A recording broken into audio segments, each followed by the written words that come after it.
Para conversar sobre estos interesantes temas me acompaña el doctor Ibrahim Pérez. Bienvenido a Univisión. Buenas noches y muchas gracias por la invitación. Un placer tenerlo nuevamente para conversar sobre un tema tan importante como los modelos de salud. Y hablando de modelos de salud, ¿qué sistema tuvo Puerto Rico a modo operacional entre el 1956 y el 1993? Pues fíjate, el sistema de salud que tuvo Puerto Rico en el siglo pasado comenzó mucho antes del 56, aunque su culminación fue en el 56 con lo que se llamó el sistema regionalizado del doctor Guillermo Arbona, que entraba un poquito después como secretario de Salud de Puerto Rico. En aquellos tiempos, los salubristas, los especialistas en salud pública, como el doctor Arbona y previamente el doctor Garrido Morales y el doctor Pedro Ortiz, tres especialistas en salud pública, eran las figuras principales que dominaban lo que se hacía en salud.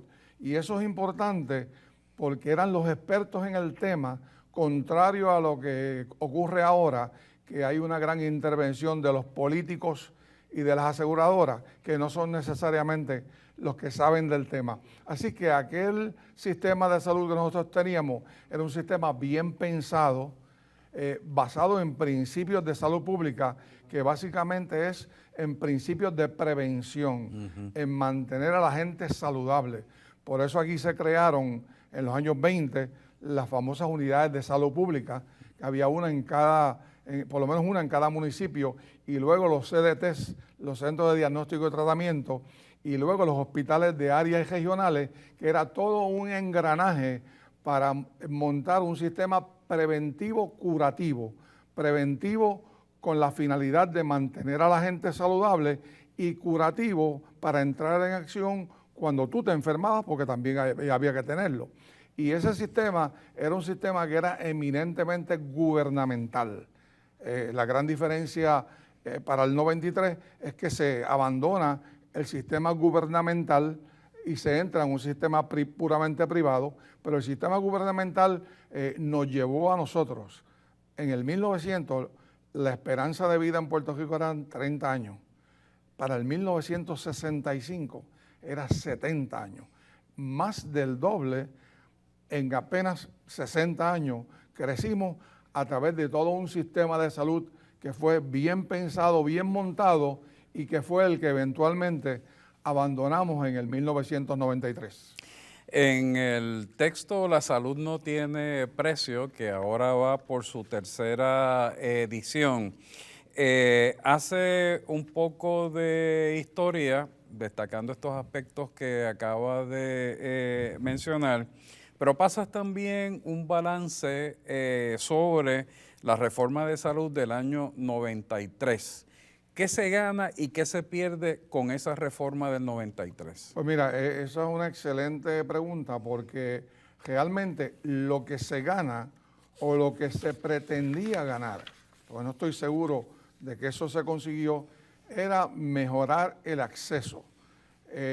La queja principal y el motivo principal de la reforma del 93 fue el que se pensaba que la gente estaba prisionera en un centro de salud de un pueblo o un sistema público y que no tenían acceso a los hospitales donde la gente pudiente iba. Y era como que abrir el sistema para que la gente pobre también pudiese ir a los lugares donde iba la gente pudiente. Y pues eso sonaba bien en términos del concepto, pero realmente eso no ocurrió de esa manera. El sistema privado creo que tiene dos cambios fundamentales. El sistema privado que adoptamos en el 93. Número uno, que cambiamos aquel sistema que balanceaba muy inteligentemente lo preventivo y lo curativo y lo cambiamos a un sistema eminentemente curativo. Abandonamos bastante la prevención. Todavía estamos en ese abandono de la prevención, que fue un factor muy importante en el siglo pasado para evitar enfermedades. Y esa parte. Y lo segundo es que el gobierno abandonó también en el proceso su responsabilidad constitucional de velar y mejorar la salud de la población y se la delegó a las aseguradoras. Ese es el concepto de medicina privada que hay en los Estados Unidos, donde en Estados Unidos nunca ha habido un sistema público como el que nosotros tenemos o como el que tienen, digamos, en Inglaterra y en España. En Estados Unidos es todo privado y lo corren las aseguradoras, pero las aseguradoras tienen el problema que su finalidad es hacer negocio con la salud y no es necesariamente velar por la calidad, velar por la eficiencia de los servicios, y al hacer eso realmente pusimos en manos de alguien que no estaba, su pasión no era velar por la salud de la población, a la gente pobre. Y ese es el precio que estamos pagando todavía casi 20 años más tarde, en el cual el acceso no se ha dado porque el factor económico nos ha llevado al racionamiento de servicios y a los referidos de servicios, y la gente, aunque teóricamente podrían llegar a todos esos lugares que le prometieron, en la realidad no llegan por problemas económicos, y en adición a eso no están recibiendo la calidad de los servicios. Se ha afectado mucho la educación médica, algo que a ti y a mí nos apasiona, en el sentido de que los talleres de enseñanza en Puerto Rico para todos los profesionales de la salud estaban en aquel sistema privado, toda aquella red de hospitales que había en Puerto Rico, allí estaban todos los profesionales de la salud.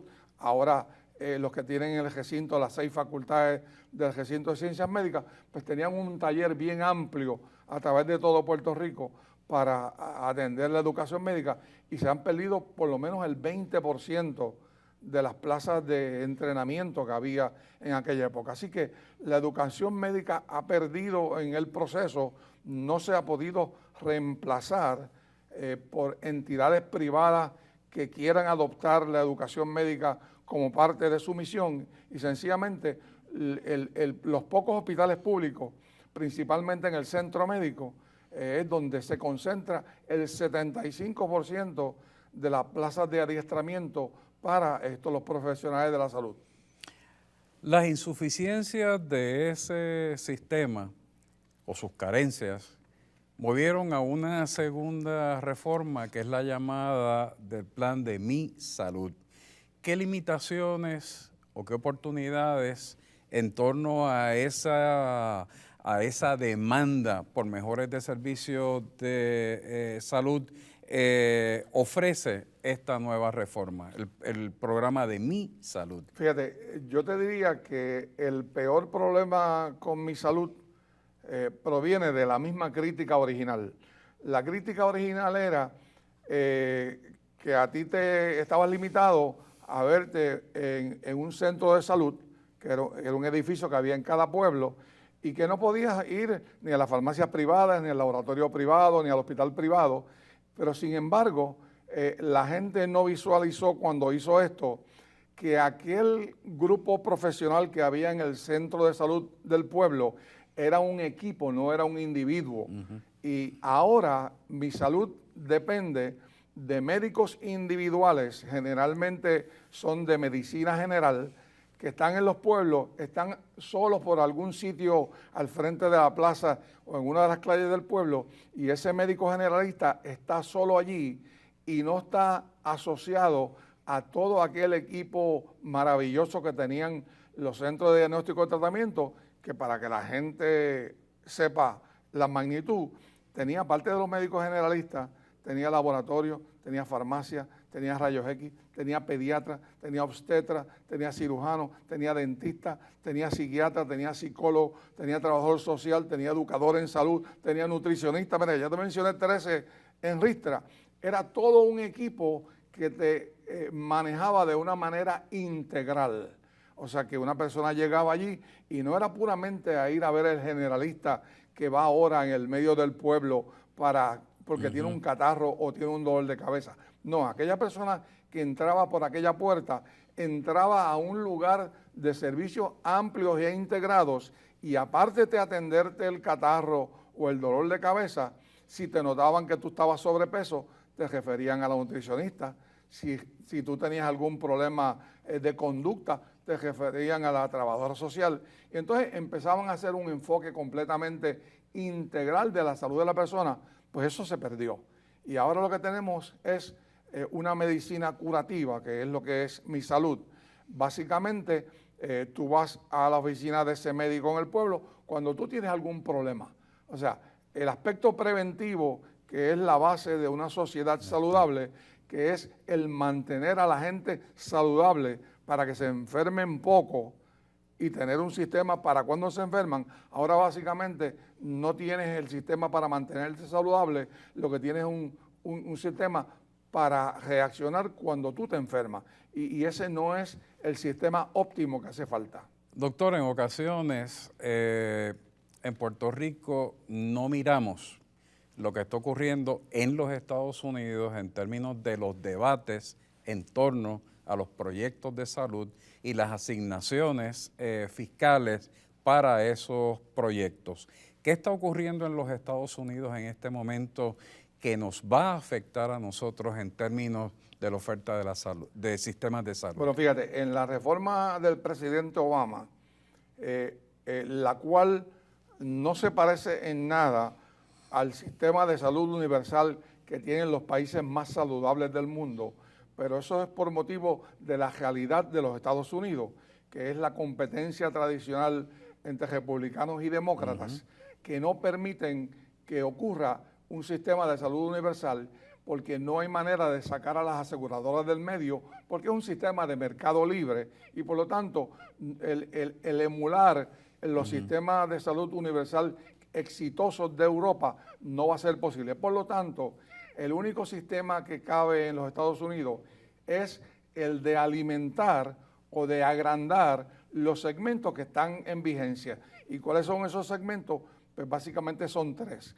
El Medicare, el segundo es el seguro patronal, que es el que le dan los patronos a sus empleados, y el tercero es el Medicaid, que es el que le dan la nación americana a los pobres. Nosotros, básicamente, ahora, al eliminar el sistema público anterior, tenemos los mismos sistemas, los mismos segmentos que en Estados Unidos. Y por lo tanto, estamos siguiendo el patrón de los Estados Unidos. Pero nosotros tenemos una gran diferencia con ellos en que el porciento de pobreza nuestro se acerca a casi al 50% de nuestra población, ellos apenas es un 15 a 20%, y el empleo a nivel nacional es mucho mayor, por lo tanto el seguro patronal es mucho más potente en los Estados Unidos que en Puerto Rico. Así que nosotros somos muy dependientes de los fondos federales que vienen para el Medicaid.